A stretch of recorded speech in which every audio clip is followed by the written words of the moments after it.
I mean, it's really interesting, and it's you've become this sort of ambassador for this, well, you started up this travel company as a result of being like told you weren't allowed to travel, right? That's where it came. So or companies saying that they wouldn't book you into things. Yeah, I mean, after I was a sexy accountant for 7 years. Yeah. I had money in my pocket. I wanted to see the world. And when I approached mainstream group tour operators, I faced rejection. No one would accommodate me as a solo blind traveler. And I was told that I needed to bring a carer. And I thought, blimmin' hell, I'm a young professional. I don't need a carer, I need a sex worker.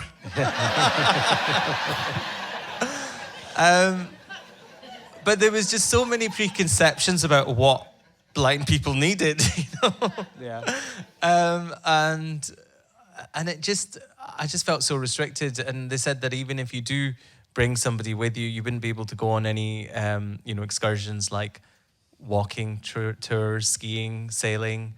And all that left me feeling really powerless, and I started to feel the world closing in.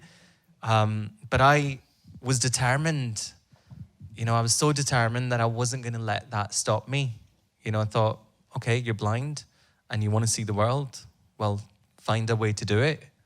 And I realized that if you want something in this world that doesn't exist, either you do without or you got to build it yourself. Yeah. So if I wanted travel to work for me, I had to change the way travel works. And in 2004, I created Traveleyes.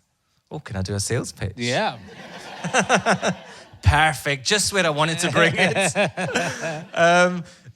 Traveleyes, it's a world-unique international tour operator that takes groups of blind and fully sighted people on holiday, and we bring them back too. If they pay us enough. And so basically, most people on the trips don't know each other. And that's part of the fun, because each day we partner a fully sighted person with a different blind person. And in return for guiding and describing the sights, our sighted travelers go for half price. So you'd go, actually, I don't know how much I'd charge you. Did you say you're almost blind? I can experience it at the time, but if you want me to talk about it later...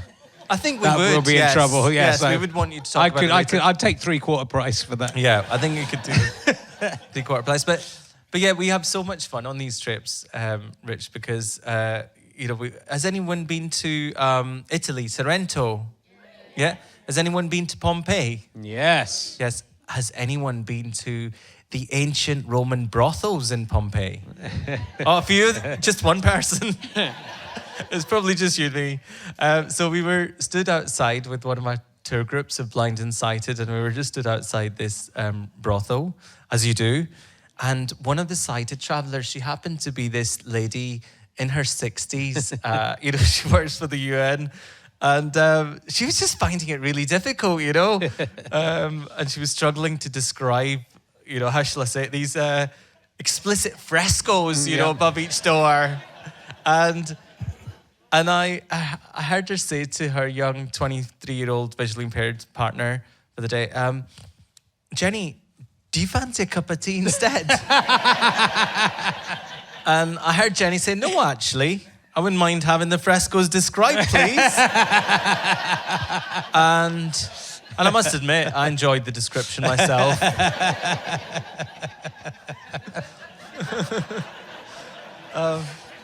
But yeah, we have so much fun on these trips, and I'm really excited now. We're actually going to announce tomorrow. Can I announce today? Yeah. Oh God, this is becoming a nice sales pitch.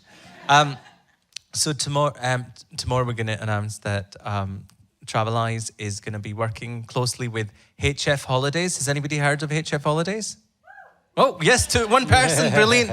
So we're going to be working with HF Holidays, and I'm going to continue to drive Traveleyes forward because I'm so passionate about it. Yeah, but it's something that I guess a lot of people wouldn't think about, and if they did think about it, they might think, well, what's the point in blind people going on holiday? They can't see anything. But then there's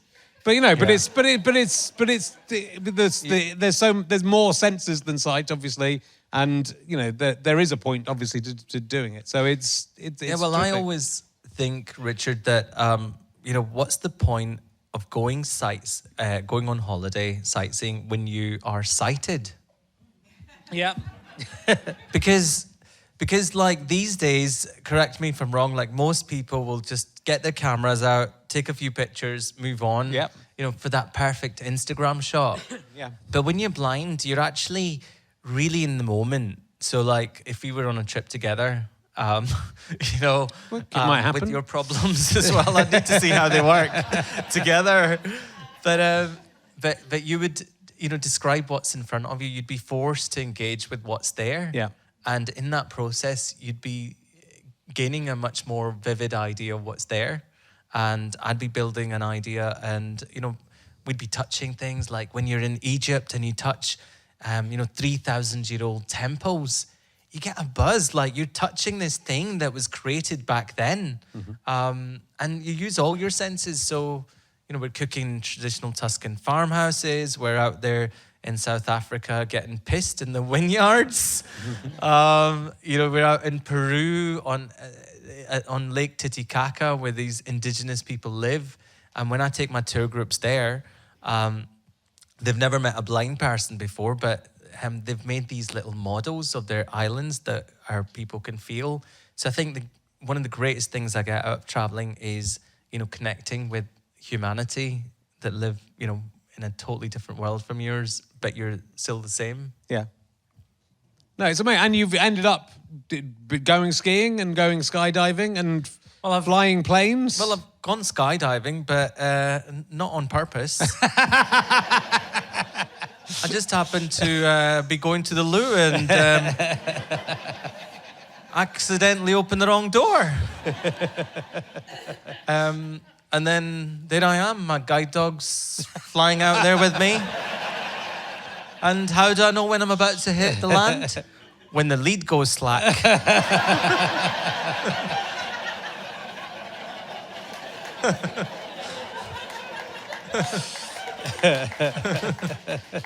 Sorry, I don't have a guide dog, okay? Just in case there's some dog lovers here. Not anymore, yeah. But I mean, I don't like skiing, so I'm surprised you'd want to go skiing. But is it true you want to fly solo around the world? Is that one of your ambitions as well? How did you find that out? You know, I know everything. It's a bit embarrassing to say. It seems like a pipe dream, doesn't it? But yeah, one of my aspirations is to fly around the world independently. But if anybody wants to join me, I haven't found any takers yet, but it'd be a pleasure. But yeah, I just feel the technology's there, Rich. You know, like computers talk, like my iPhone talks to me. You know, technology is so advanced that I think that, you know, why not? You know, I could fly the plane. I mean, half the time, you know, the pilots aren't even flying the plane. Yeah. So why not?